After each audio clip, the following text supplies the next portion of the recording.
Durante 3 décadas, el asesinato de Timothy Coggins dejó a su familia y a su comunidad sumidas en el miedo y la incertidumbre. El 9 de octubre de 1983, unos cazadores descubrieron su cuerpo estrangulado junto a un roble gigante en un campo abierto. Para los investigadores, era obvio que había sido brutalmente asesinado. A pesar de pistas prometedoras y del descubrimiento de posibles sospechosos, la investigación se detuvo bruscamente. La familia Coggins sufrió en silencio hasta que un nuevo equipo de investigadores se encargó de encontrar justicia para Timothy, pero ninguno de ellos se dio cuenta de cuán profunda era realmente la herida supurante de la corrupción. El condado de Spalding se ubica en la parte central occidental de Georgia. Tiene un poco de todo: encanto de pueblo pequeño, belleza natural y cultura vibrante. Hogar de hermosos lagos, acres de parques pintorescos y varios monumentos históricos. Sin duda, el condado de Spalding les da la bienvenida a todos y cada uno de ellos a su puerta. Sin embargo, en la década de 1980, la vida era muy diferente. Había una marcada división entre la comunidad blanca y la negra, y las tensiones raciales aumentaron. Esto se vio agravado por el hecho de que el infame Ku Klux Klan, un grupo terrorista de derecha y supremacista blanco, operaba uno de sus capítulos dentro de la comunidad. Entonces, cuando se encontró el cuerpo brutalmente golpeado de un joven negro en el condado de Spalding, los investigadores tomaron un camino traicionero que reabriría viejas heridas. El domingo 9 de octubre de 1983 fue una fresca mañana de otoño. Un grupo de cazadores de ardillas se abría paso por un campo abierto al norte de la ciudad de Griffin, Georgia. Cerca de un roble gigante, conocido localmente como el árbol colgante, los hombres tropezaron con el cuerpo de un hombre negro. Estaba claro que el hombre había sufrido terriblemente antes de morir. Su rostro y cabeza estaban brutalmente golpeados y desfigurados, y su cuerpo magullado y ensangrentado. Los cazadores se apresuraron a contactar a las autoridades. Los agentes del departamento del sheriff del condado de Spalding llegaron apresuradamente a la horrible escena del crimen. Allí encontraron al hombre exactamente como lo describieron los cazadores. Estaba parcialmente vestido, le faltaba la camisa y los pantalones, y la ropa interior le llegaba hasta las rodillas. Parecía haber una gran X tallada en su abdomen. Mientras inspeccionaban la escena, los oficiales notaron huellas de neumáticos en todo el campo. Dentro de la cuadrícula formada por las huellas, encontraron un suéter ensangrentado y al revés. En varias zonas alrededor de las huellas de los neumáticos, se observaron manchas de sangre. Los agentes supusieron que la víctima había sido arrastrada detrás de un vehículo antes de darla por muerta. No se encontró ningún arma homicida en el lugar. Lo que sí recuperaron fue una botella vacía de whisky Jack Daniels y una pata de mesa de madera envuelta con cinta aislante negra. Se tomaron como prueba la botella, la pata de la mesa, el suéter y muestras de arena. El cuerpo fue trasladado a la oficina del forense para su posterior examen. El examinador reveló que la víctima fue apuñalada 7 veces en la espalda y una vez detrás de la rodilla para incapacitarlo. Se veían heridas defensivas en ambos brazos y recibió un fuerte golpe en la cabeza con un objeto contundente, posiblemente la pata de la mesa encontrada en el lugar. Como comentamos, había 2 grandes X talladas en su abdomen y espalda, que luego se reveló que representaban la bandera confederada. El examinador determinó que la víctima murió aproximadamente 36 horas antes de ser encontrada, posiblemente el viernes 7 de octubre de 1983. Se descubrió que no había muerto por una lesión específica, sino por la pérdida de sangre como resultado de sus lesiones acumulativas. La gravedad de sus heridas hizo difícil para los examinadores identificarlo. Se estimaba que tenía entre 20 y tantos y 30 y tantos años. Medía alrededor de 5 pies y 7 pulgadas de alto y tenía un pequeño tatuaje en la mano. Mientras tanto, los investigadores revisaron informes recientes de personas desaparecidas y no encontraron nada que coincidiera con su víctima. Con pocas pistas, los oficiales del sheriff recurrieron al patrullero Oscar Jordan para que los ayudara con la investigación. Jordan había sido uno de los pocos oficiales negros en el condado de Spalding. Creían que este podría ayudar con la investigación, convirtiéndose en un enlace entre la fuerza policial predominantemente blanca y la comunidad negra. Los agentes necesitaban a Jordan para establecer una conexión, ya que las tensiones raciales creaban desconfianza entre las fuerzas del orden y la comunidad negra. Durante los 2 días siguientes, Jordan fue de puerta en puerta preguntando a cualquiera si reconocía a la víctima por la foto de la autopsia. Fue difícil para la gente ponerle rostro al hombre, ya que había sido brutalmente golpeado y desfigurado. Casi se había dado por vencido, hasta que llegó a la casa de Coggins Dorsey en Griffin, Georgia. Allí habló con una joven llamada Talisa Coggins. Al principio, no reconoció al hombre gravemente golpeado en la foto, pero al inspeccionarlo más de cerca, vio el pequeño tatuaje en su mano y le dijo al oficial Jordan que el hombre era su hermano mayor, Timothy Coggins, de 23 años. Timothy Wayne Coggins nació el 29 de octubre de 1960 en Griffin, Georgia.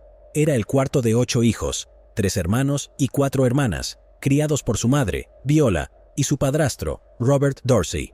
Su sobrina lo describió como encantador, carismático y juguetón, con una sonrisa brillante que resaltaba sus hermosos dientes blancos como perlas. Era muy querido en su comunidad de Griffin y trabajaba haciendo encargos ocasionales en el área y sus alrededores como personal de mantenimiento. Timothy no se enojaba fácilmente y disfrutaba del lado más alegre de la vida. Compartía un vínculo estrecho con su hermana menor, Talisa Coggins, ya que ella era solo 2 años menor que él. Timothy se tomó el tiempo para enseñarle a su hermana a andar en bicicleta y a moverse sola por la ciudad. Era conocido por ser extrovertido y disfrutaba de una buena fiesta con viejos amigos y nuevos que hacía en el camino. Timothy también era conocido por ser encantador, especialmente con las mujeres, y atraía mucha atención. Sin duda, era el tipo de persona que nunca conocía a un extraño. Consideraba a todos como amigos, nuevos o viejos. Jordan sabía que tenía que empezar desde el principio, y entrevistó a Talisa sobre el último día que vio a Timothy con vida. Según Talisa, ella y Timothy salieron ese viernes 7 de octubre de 1983 a un club llamado People's Choice en Griffin. Era un lugar frecuentado por los jóvenes negros, y con un bar completamente abastecido y una barbacoa caliente a la venta, atraía a un flujo constante de clientes. Timothy no solo era un habitual del club, sino que también ayudaba con pequeños trabajos al propietario, que era un buen amigo. Sin embargo, en las últimas semanas, Timothy había causado un gran revuelo. People's Choice era casi exclusivamente para los asistentes a discotecas de raza negra, pero él había estado balanceándose al ritmo de la música con una joven blanca. Aunque la mayoría no se inmutaría ante algo así estos días, en la Georgia de los años 80 era combustible para el odio. La división racial era fuerte, con mítines y desfiles regulares organizados por el capítulo local del Ku Klux Klan del condado de Spalding. Cuando sus amigos advirtieron a Timothy que su confraternización con la joven blanca causaría problemas, supuestamente les dijo que no había manera de que un hombre blanco entrara al club. Talisa le dijo al oficial Jordan que el último viernes que vio a su compañero, escuchó a algunas personas decir que 2 hombres blancos estaban esperando a Timothy afuera mientras ella se dirigía al baño. Cuando salió, volvió a ver a su hermano en la pista de baile. Esta vez, sin embargo, no estaba bailando. En cambio, siguió a un hombre blanco fuera del club. A partir de ahí, ella nunca volvió a verlo con vida. Jordan le preguntó a Talisa por qué nadie se había presentado para denunciar la desaparición de su hermano, y ella explicó que Timothy desaparecía regularmente de casa durante unos días después del fin de semana. Conocía a todos en la ciudad y a menudo se quedaba con amigos. Supusieron que estaba a salvo en algún lugar, durmiendo en el sofá de alguien. Eso fue hasta que los agentes aparecieron 2 días después interrogando a la gente sobre la víctima de un espantoso asesinato. Trabajando con la información proporcionada por Talisa, Jordan y otros agentes del sheriff interrogaron a testigos del club que respaldaban lo que Talisa les había dicho. A partir de esto, se enteraron de que Timothy salió del club con una mujer y 2 hombres blancos. Pero nadie sabía quiénes eran ni a dónde habían ido después de esa noche. El calor de la investigación se apagó lentamente, pero el oficial Jordan mantuvo la oreja atenta en busca de más pistas. Perder a Timothy fue solo el comienzo de la pesadilla de la familia Coggins. Durante la investigación, fueron constantemente acosados por desconocidos. Uno de los primeros incidentes fue cuando el padrastro de Timothy, Robert, recibió una llamada anónima diciéndole que matarían a más miembros de la familia si no se abandonaba la investigación. Robert también encontró una camiseta ensangrentada en el autobús escolar que conducía, aparentemente burlándose de la evidencia encontrada en la escena del crimen. Una noche, mientras la familia estaba junta viendo la televisión, arrojaron un ladrillo por la ventana de la sala. Garabateadas en el ladrillo estaban las palabras: «Tú eres el siguiente». Pero es que el siguiente acto los aterrorizó aún más. Un perro negro decapitado fue abandonado en el porche de la casa familiar con otra nota que decía: «Tú eres el próximo». Timothy fue enterrado en el cementerio de la iglesia metodista Unida Fuller Chapel. Sin embargo, su familia no colocó una lápida en su tumba por temor a que la lápida fuera profanada. El miedo creció a medida que la familia se preguntaba quién podría estar acosándolos. ¿Fueron los asesinos u otras personas que se habían unido detrás de los responsables de la muerte de Timothy? Meses después del asesinato de Coggins, el oficial Oscar Jordan todavía estaba en el caso y comenzó a escuchar rumores sobre un posible motivo del asesinato. Según algunas pistas, Timothy había recibido unos $600 de un par de hombres blancos a cambio de marihuana, pero nunca entregó las drogas y huyó asustado, temiendo que lo persiguieran. Luego Jordan recibió otro aviso sobre la posibilidad de visitar el parque de casas móviles de Cary en Sunnyside, cerca de donde se descubrió el cuerpo de Timothy. El informante reveló que había un hombre que se jactaba de saber lo que le había pasado a Timothy Coggins. En el parque de casas rodantes, Jordan se reunió con una mujer llamada Sandra Bond.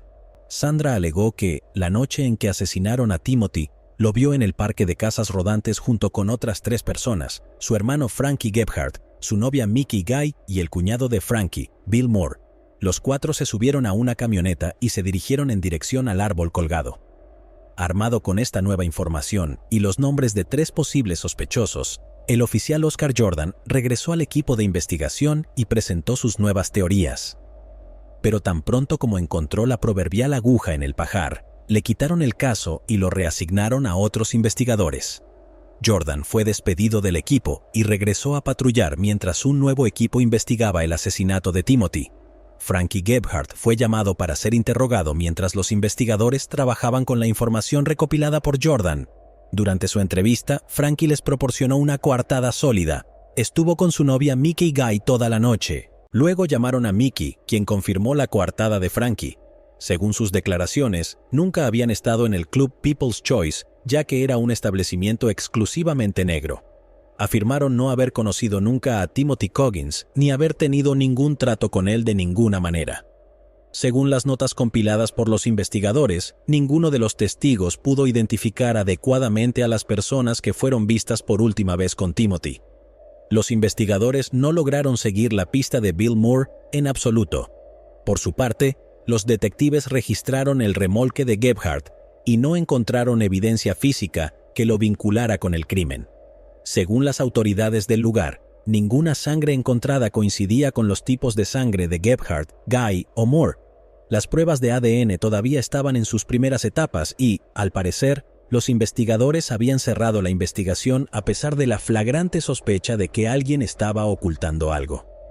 La muerte de Timothy se convirtió en una nota a pie de página en el departamento del sheriff del condado de Spalding. La familia Coggins continuó su duelo sin saber en quién confiar mientras la ley les fallaba. También temían ser víctimas de las mismas personas que los amenazaron con violencia después de la muerte del joven. Vivieron con esta pesadilla durante más de 30 años. Viola Coggins Dorsey, la madre de Timothy, quedó destrozada por la muerte de su hijo y vivió con la culpa y el tormento hasta su muerte en febrero de 2016. Sin embargo, semanas antes de su fallecimiento, hizo una declaración sorprendente.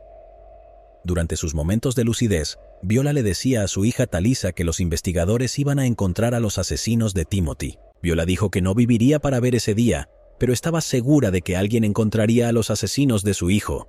Talisa y su familia, en cambio, no tenían expectativas. Después de todos estos años, nadie se había puesto en contacto con ellos sobre el caso, pero en un giro caprichoso del destino, la familia Coggins recibió una llamada de la oficina del fiscal de distrito en julio de 2017. Ahora sabían quién mató a Timothy. Les cuento, en diciembre de 2016, el agente especial Jared Coleman recibió el expediente del caso de Timothy Coggins, abandonado hace mucho tiempo. A lo largo de los años, la Oficina de Investigaciones de Georgia se encargó de los principales delitos cometidos en las regiones más rurales del estado. La agencia ciclaba los casos sin resolver entre sus agentes cada 6 meses, con la esperanza de que un nuevo par de ojos pudiera encontrar una pista entre las notas. Coleman, que en ese momento estaba en su segundo año en la agencia, quedó sorprendido por la falta de investigación sobre el asesinato de Timothy. También le llamó la atención que a nadie parecía importarle investigar el caso en los últimos años. Con la determinación de encontrar justicia para Timothy, Coleman investigó el expediente y descubrió varias pruebas que podrían ayudarle a resolver el caso, sin resolver hacía ya 3 décadas. Primero, examinó la entrevista con los posibles sospechosos Frankie Gebhardt, Mickey Guy y Bill Moore. Las entrevistas con Gebhardt y Guy mostraron demasiadas lagunas en sus historias. Los dos solo se tenían el uno al otro como coartada, y dijeron a los investigadores iniciales que no tenían vínculos con Timothy ni con su posterior muerte. Para Coleman, toda la entrevista parecía carente de interés en profundizar más, y tomó nota de volver a comprobar a estas personas de interés.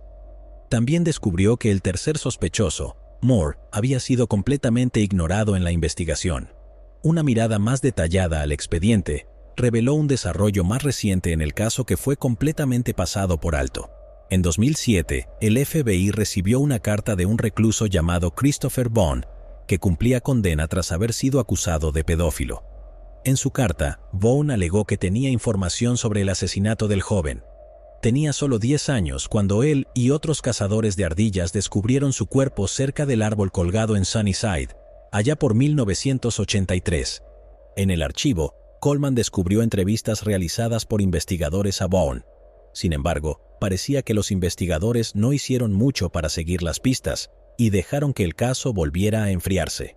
Determinado, el agente Coleman se puso en contacto con el departamento del sheriff del condado de Spalding y con el recién elegido sheriff Darrell Dix, quien escuchó las teorías de Coleman sobre el caso y creyó que juntos podrían darle a la familia Coggins las respuestas que necesitaban.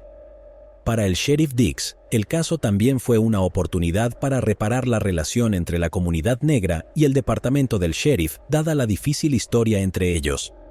Dix asignó a su ayudante Mike Morris a Coleman y juntos los hombres volvieron a visitar la escena original del crimen. Una mirada al área confirmó el presentimiento de Coleman. La muerte de Timothy fue un linchamiento. Lo habían torturado antes de dejarlo morir en campo abierto. Mientras tanto, el sheriff Dix comenzó su propia investigación y solicitó que se sacaran a la luz las pruebas de la escena del crimen. Al examinar la evidencia, Dix se sintió frustrado al descubrir que la mayoría, si no toda la evidencia, se había perdido. Esto incluía la botella de whisky, la pata de la mesa, la sudadera ensangrentada y las huellas de neumáticos. Fue un caso grave de mal manejo de pruebas, o un encubrimiento grave por parte del equipo de investigación original. Decidido, el sheriff Dix comenzó a investigar casos relacionados con crímenes de odio y racismo de la década de 1980 y descubrió el diario de un detective encubierto que intentaba infiltrarse en la sección del Ku Klux Klan del condado de Spalding. El diario data de 1982, un año antes del asesinato de Timothy.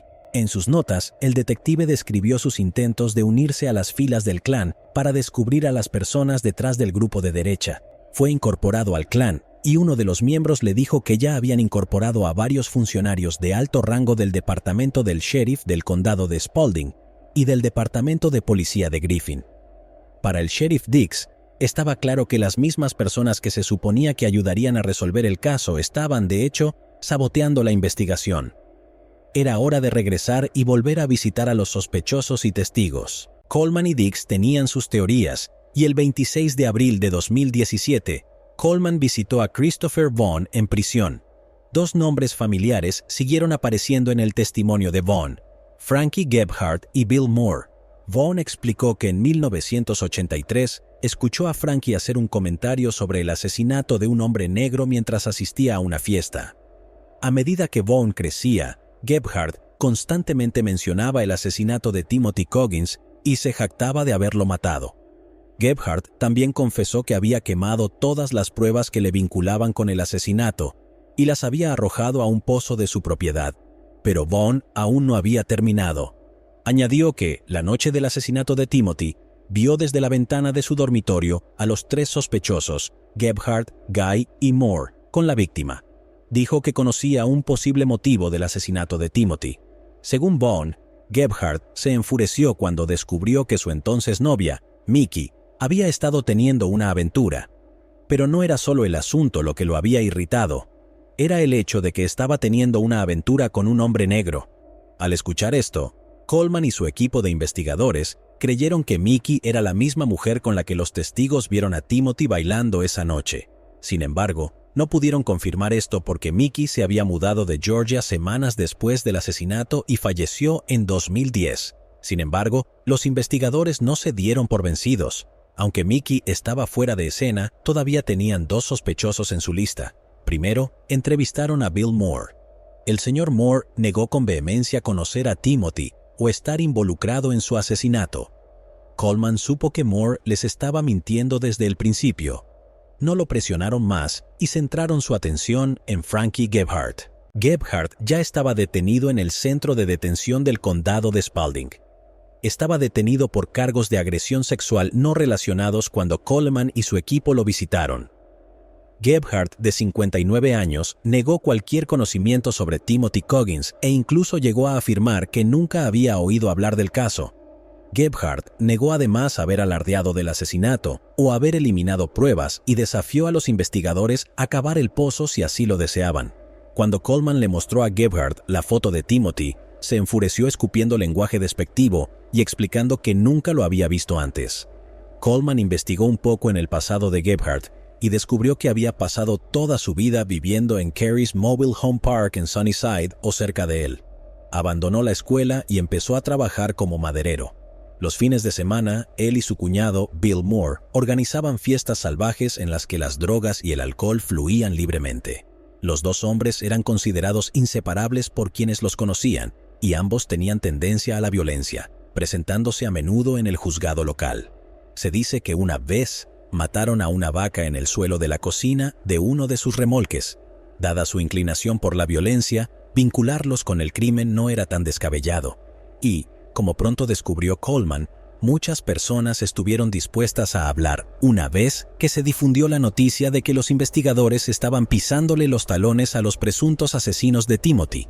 En julio de 2017, los investigadores fueron noticia al anunciar la reapertura del caso Timothy Coggins tras nuevas pistas en la investigación.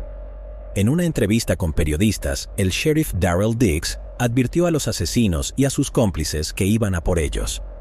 Durante los meses siguientes, entre 60 y 70 testigos se presentaron y la mayoría, si no todos, dijeron que habían estado guardando el secreto durante casi 34 años. Algunos relatos variaron y los investigadores descubrieron que Gebhardt supuestamente les dijo a algunos testigos que intencionalmente había contado diferentes historias a diferentes personas para confundir la investigación.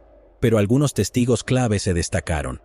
William Sadler, uno de los hombres que estaba en el grupo de caza que descubrió el cuerpo de Timothy, declaró que Gebhardt no solo le confesó haber asesinado a Timothy en persona, sino que él mismo informó la confesión a los oficiales en 1983. Sin embargo, nunca salió a la luz nada de eso. Otra testigo llamada Shirley Sisk también presentó una confesión sobre Bill Moore. Ella había sido amiga de la difunta esposa de Moore, Brenda, y dijo a los investigadores que Brenda supuestamente una vez le dijo que Moore planeaba asesinar a un chico y arrastrarlo detrás de su camión. Otra exnovia de Gebhardt también se presentó y afirmó que había soportado años de abuso mientras eran novios, y que una vez él la amenazó con que ella también terminaría como ese chico negro en la zanja. Otra mujer, que permaneció en el anonimato, se presentó alegando que tanto Gebhardt como Moore admitieron el asesinato en estado de ebriedad y lamentaron los buenos viejos tiempos en los que se mataba a personas negras sin ningún motivo. El equipo de investigación recibió una dura reacción de los familiares de los acusados cuando se emitieron órdenes de arresto para ambos hombres. Insistieron en que el departamento del sheriff estaba criticando a ambos hombres en un intento de obtener el apoyo de la comunidad negra. Brandy Abercrombie, de 41 años, hija de Moore y sobrina de Gebhardt, dijo que nunca antes habían oído hablar de este caso. No tenemos conocimiento de este caso de Timothy Coggins.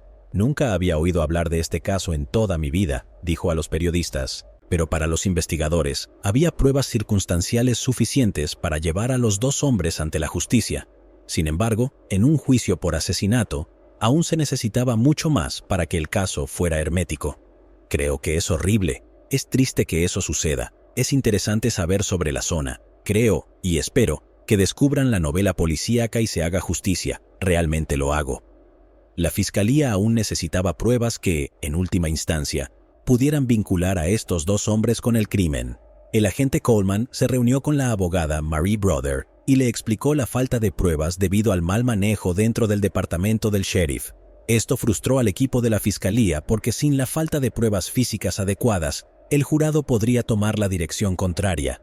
Fue entonces cuando Coleman recordó que Christopher Vaughn le había contado sobre el pozo en la propiedad de Gebhardt.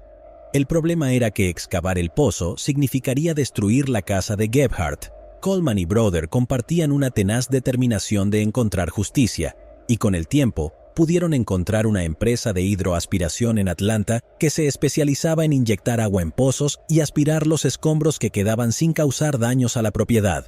Valió la pena el intento, y en agosto de 2017, el equipo de investigación pudo desenterrar años de basura y una gran cantidad de pruebas. En la basura encontraron un zapato tenis Adidas talla 10 parcialmente quemado, similar al que la familia de Timothy dijo que solía usar cuando salía. Luego descubrieron una camiseta blanca rota, por lo que parecían ser varias marcas de puñaladas en la espalda. Ya sabían que Timothy fue apuñalado 7 veces por la espalda. También encontraron una cadena gruesa que posiblemente se usó para atar y arrastrar a Timothy detrás del vehículo. La última prueba, pero la más crucial, fue un viejo cuchillo roto. Talisa, la hermana de Timothy, expresó su preocupación por el juicio. Ella creía que nada estaba garantizado hasta que se dictara el veredicto final. No hay nada garantizado. Como mujer negra y como ser humano negro que vive en una ciudad racista, nunca se sabe lo que va a pasar, dijo. Le estaba pidiendo al Señor que cuidara de mis hermanos. Era como si el nombre de Tim siguiera saliendo de mi boca. Talisa se inclinó, fijó a Jack y habló del viejo Tim. Y yo seguía diciendo, bueno, ¿por qué estoy haciendo esto? Seguí diciendo el nombre de Tim, y fue muy extraño para mí. Le dije, bueno, que el Señor lo bendiga de todos modos. Y sentí que ese era el riesgo que Dios estaba tratando de mostrarme porque seguía escupiendo su nombre, y me sentí bien al saber que arrestaron a alguien por el asesinato de Tim. Pero antes de que el polvo se asentara sobre las nuevas pruebas descubiertas en el pozo de la propiedad de Gebhardt, hubo otro giro en un caso ya resuelto. Después de su entrevista con Gebhardt en abril de 2017, los investigadores interceptaron las llamadas de Gebhardt realizadas desde la prisión. Esto se hizo porque no obtenían voluntariamente la información que necesitaban de él. Se dieron cuenta de que a menudo llamaba a su hermana Sandra Boone. En las grabaciones descubrieron que Sandra aconsejaba a Gebhardt que no hablara con los investigadores y cómo evitar que lo descubrieran. Ella le dijo que evitara tomar nada de beber o comer de los investigadores en caso de que pudieran recolectar ADN de sus utensilios desechados. Al examinar estas conversaciones, descubrieron que Sandra había estado siguiendo el consejo de su hijo, Lamar Boone, un oficial del Departamento de Policía de Miller. Lo que confundió a los investigadores fue que Sandra había señalado inicialmente la conexión entre Timothy y Gebhardt, Guy y Moore.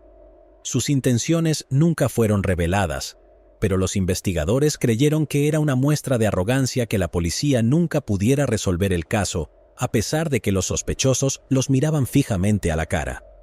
Sorprendentemente, este no fue el único giro del caso. Había otra persona que, al parecer, creía que Gebhardt debería tener una oportunidad de luchar contra la acusación. Se descubrió que una tercera persona ayudaba a Gebhardt mientras estaba bajo custodia. Un hombre llamado Gregory Hoffman, que era oficial penitenciario del condado de Spalding, había estado pasando información sobre la investigación a Gebhardt. Los investigadores creían que esto ayudó a mantener a Gebhardt un paso por delante de la investigación al proporcionarle detalles que podría utilizar en el tribunal durante su juicio en su propio beneficio. Esto fue más que suficiente para que los investigadores y fiscales pusieran fin a la tortura duradera que enfrentaba la familia Coggins. El 13 de octubre de 2017, el Departamento del Sheriff del Condado de Spalding y la Oficina de Investigaciones de Georgia arrestaron a Gebhardt y Moore por el asesinato de Timothy Coggins. Sandra Boone, Lamar Boone y Gregory Hoffman fueron arrestados por obstrucción a la justicia. Lamar fue suspendido a la espera del resultado de su juicio, mientras que Hoffman fue despedido. Todos fueron detenidos en el centro de detención del condado de Spalding, ahora que los investigadores tenían a todos sus sospechosos encerrados en la cárcel. Comenzaron a recrear los acontecimientos del día previo al asesinato de Timothy. Los investigadores creían que Timothy había ido al People's Choice Club ese viernes 7 de octubre de 1983 e invitó a Mickey Guy. Por lo que sabían hasta ahora, Timothy y Mickey se conocían. Dadas las tensiones raciales en el condado, su relación puede haber despertado interés y la historia se extendió al entonces novio de Mickey, Gebhardt. Al escuchar esto, los investigadores creyeron que Gebhardt y Moore condujeron hasta el club y comenzaron a preguntar a la gente sobre Timothy. La gente admitió haber visto a Timothy con una mujer blanca en el club y confesó que no era la primera vez que los veían juntos. Era una situación tensa, y la historia comenzó a difundirse. Gebhardt entró al club y se enfrentó a Timothy y Mickey. Para evitar una confrontación, y dada su actitud naturalmente tranquila, es posible que Timothy hubiera aceptado ir a hablar del asunto con los hombres. Los cuatro se dirigieron al Carey's Mobile Home Park, donde Gebhardt confrontó a Mickey y Timothy sobre las acusaciones. No están seguros de lo que ocurrió después, pero a partir de las declaraciones de los testigos, dedujeron que los dos hombres llevaron a Timothy y Mickey al campo abierto, cerca del árbol del ahorcamiento, donde lanzaron un ataque repentino y brutal contra Timothy cortándole los tendones para incapacitarlo y luego apuñalarlo repetidamente por la espalda. Mientras estaba abajo, le tallaron 2 grandes X en la espalda y el abdomen, luego lo golpearon con la pata de una mesa y lo encadenaron a la parte trasera de la camioneta antes de arrastrarlo por el campo. Luego dejaron morir a Timothy, mientras los otros 3 regresaban a la casa de Gebhardt para deshacerse de las pruebas. Los investigadores creen firmemente que, dada la serie de violencia contra las mujeres de Gebhardt y su afiliación con grupos racistas, puede haber estado motivado por los celos al encontrar a Mickey no solo en los brazos de otro hombre, sino de un hombre negro. Gebhardt y Moore iban a ser juzgados por separado por el crimen, y a mediados de enero de 2018 comenzó el juicio de Gebhardt.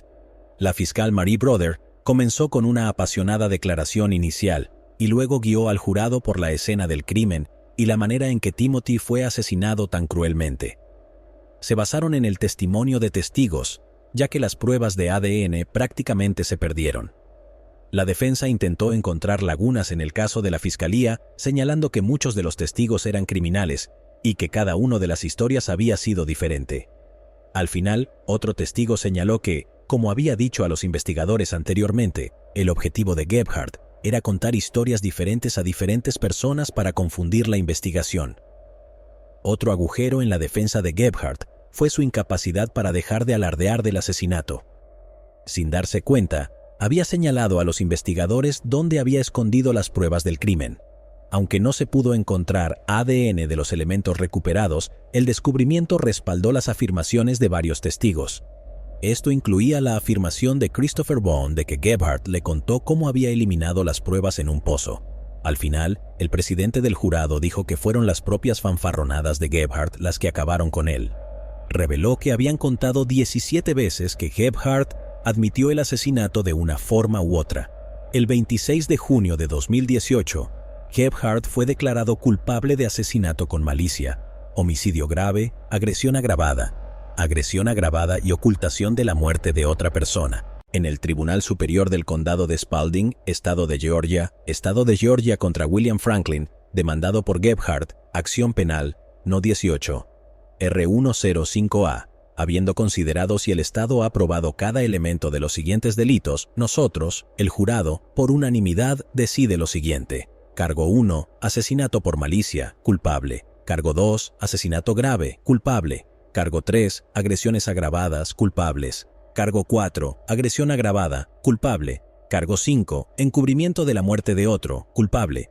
Suscrito el día 26 de junio de 2018, firmado por su persona plena. Fue sentenciado a cadena perpetua con 30 años adicionales.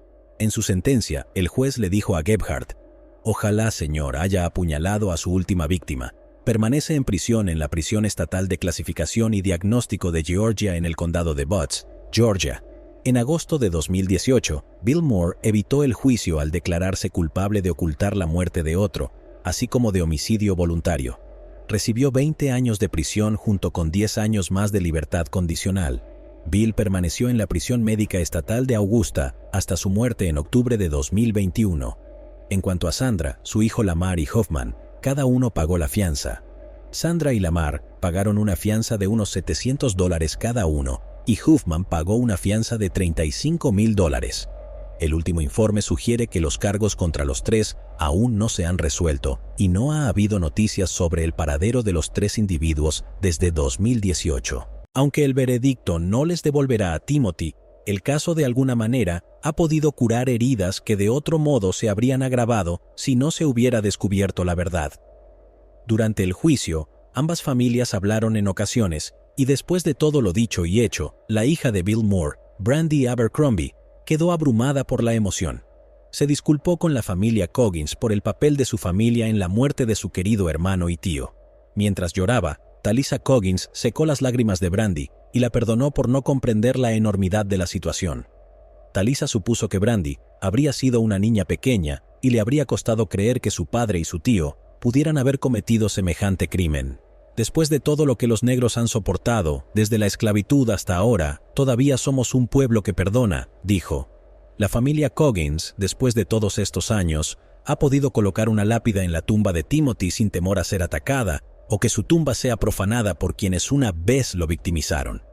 La inscripción dice, ido pero nunca olvidado. Llegados aquí, ¿acaso no has visto este otro crimen? Yo no me lo perdería,